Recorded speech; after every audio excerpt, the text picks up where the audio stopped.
Hey everyone, welcome back to my channel. Welcome to another episode of Ask Me Anything. This is the series where you guys can leave me comments about anything and everything in the world, and I will most likely answer the questions.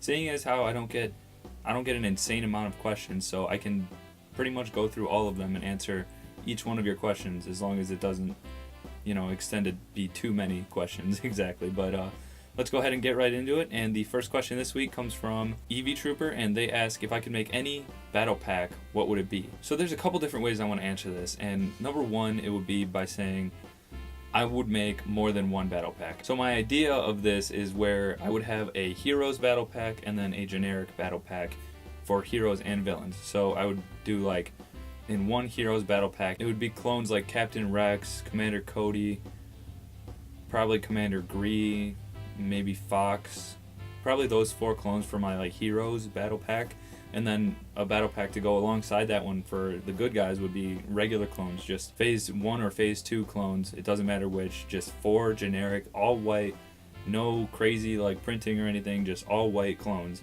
It would be one of the battle packs to go along with the heroes. And then for villains, I would do some battle packs to where we've never gotten, so you know how they did the Jedi and Clone Trooper battle pack, where I would like something like that for, say, the Separatists or the Sith, where we'd have Count Dooku, Asajj Ventress, probably a couple of those commando droids or something like that, or General Grievous probably would be in there, and maybe Darth Sidious, just to round it out to make the heroes or the big villains battle pack, I should say. And then after that, it would be just droids, just regular droids, maybe 4 droids and then a droideka, or 3 droids and then a commando droid and a droideka or something like that. But that would be my ideal version of battle packs, because I think that really speaks to the name battle pack, and they're not just for army building and they're not just for battles, so you could have the best of both worlds. That would be my ideal way to answer that question. Next up, from Macho Man 6, he asked me, what is that? That is a awesome, I think it's LED light that I got off of Amazon. To be honest, I was looking at getting a nightlight for Obi, my dog. If you guys haven't seen the video where I introduced Obi, go ahead and check that out. He's a golden retriever. He's the cutest thing in the world. Anyway, I was looking at getting a nightlight for him, and I found this, and I was like, well, cool, I want to get that for sure. But we ended up using some other light for him, so I get to keep this in here now. And it's really easy, just plugs into the computer, and it's really cool. Like I said, though, I got it on Amazon, and it was pretty cheap. I think it was $10, so yeah. Next up, from Anatomical, he wants to know what my favorite hat or helmet is, and I feel like there's different ways to answer this one as well. Are you asking about trooper helmets? Because if that's the case, then I'd probably say Captain Phasma, not in Lego, because Captain Phasma in Lego is kind of a letdown, but Captain Phasma in all chrome is really neat. I really like Captain Rex's Phase 2 helmet, that's really cool.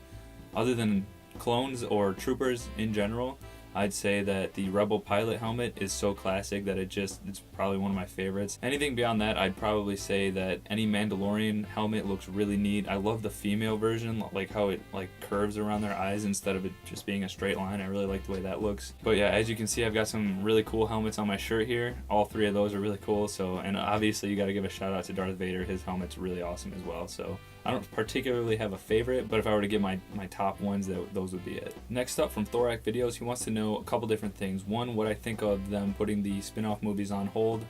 I don't know if that's a 100% accurate report, but if it is, I really don't think that's the right move for them. I think that they just need to slow it down a little bit and change what they're doing a little bit, and then everything will work out fine. I really don't think they should put them on hold. That's a bad call. He also wants to know what I think about the recently released solo sets. I think that they are good, not the best. The Train Convex, I think, is decent for a playset. I don't think I'll get it. I think I'll probably just end up getting the minifigures later on, or if I do get it, I'll probably just part it out or something. But the Train Convex is okay. The AT Hauler is neat. I think that it's cool that the 2 sets connect. Other than that, they're more playsets, and I don't particularly play with my Lego anymore, so it's hard to say exactly how I feel about them. I don't think they're the best display models, but I think they can be modified to look really cool, or if not, I mean, just making a mock of them would be fun as well. Next up, from Brick Trooper Studios, he wants to know what my favorite Jedi is and what my favorite Rogue One scene is. My favorite Jedi is Obi-Wan Kenobi, hands down. He will always be my favorite character in Star Wars, has always been. I don't think anything's ever going to change that, no matter how good these movies get. And my favorite Rogue One scene, I really, really love the introduction of all the characters. I think it's really cool. The Ring of Kafrene, which is the planet where we first meet Cassian, that whole scene is really, really good. But you gotta give it to Vader. Darth Vader's scene at the end of Rogue One is just hands down the best scene, probably in all of the new movies so far. I think it's just the best. It's perfect, I think. Next up from Juno's Bricks, he wants to know, would I rather build a giant mock or a small mock? And personally, I love to build mini mocks. I can get them done. My thing is, like, when I start something, I want to complete it. And so I'm not very patient. So for those of you who don't know, I'm currently in the process of making a decently large Kessel mock. It takes up 2 gray base plates. It's not huge by any means, but it's bigger than most of my mocks. So I'm impatient when it comes to getting things done. So I really like to make mini mocks because I can get them done a lot faster and I can realize my vision. And plus, I don't have that many pieces, so making a giant mock is not really feasible for me anytime soon unless I buy like an insane amount of pieces, which is probably not going to happen. Wolf Production wants to know, if I were to make a Lego set, would it be like an upgrade from an old set or would it be a brand new set? And this is kind of both, because if I were to make a Lego set, it would be a UCS Venator class Star Destroyer, which is, for those of you who don't know, the Star Destroyer from episode 3. I think those are the coolest looking Star Destroyers. They're just the best looking, like, big cruiser ships, I think. So I would make a UCS version.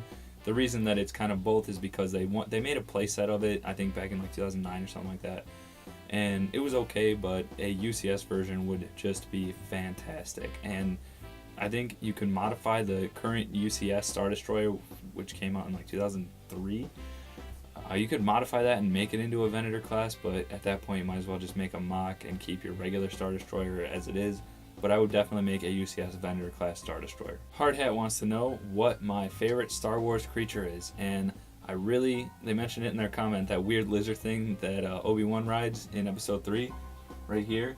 His name is Boga, and I really do think that this is probably my favorite creature, just because I like the way that he's portrayed in episode 3. It's really cool looking, really neat, and he unfortunately falls off a cliff. We never see the body, so we're not sure if he's dead or alive, but I think Boga lives on. But yeah, Boga is definitely my favorite creature in Star Wars. Alright, that's going to do it for this episode of Ask Me Anything. I hope you guys enjoyed. If you did, definitely leave a like and leave a comment below for my next Ask Me Anything video with any question you want to ask me at all. So thank you all so much for watching, and I will be back very soon with more uploads.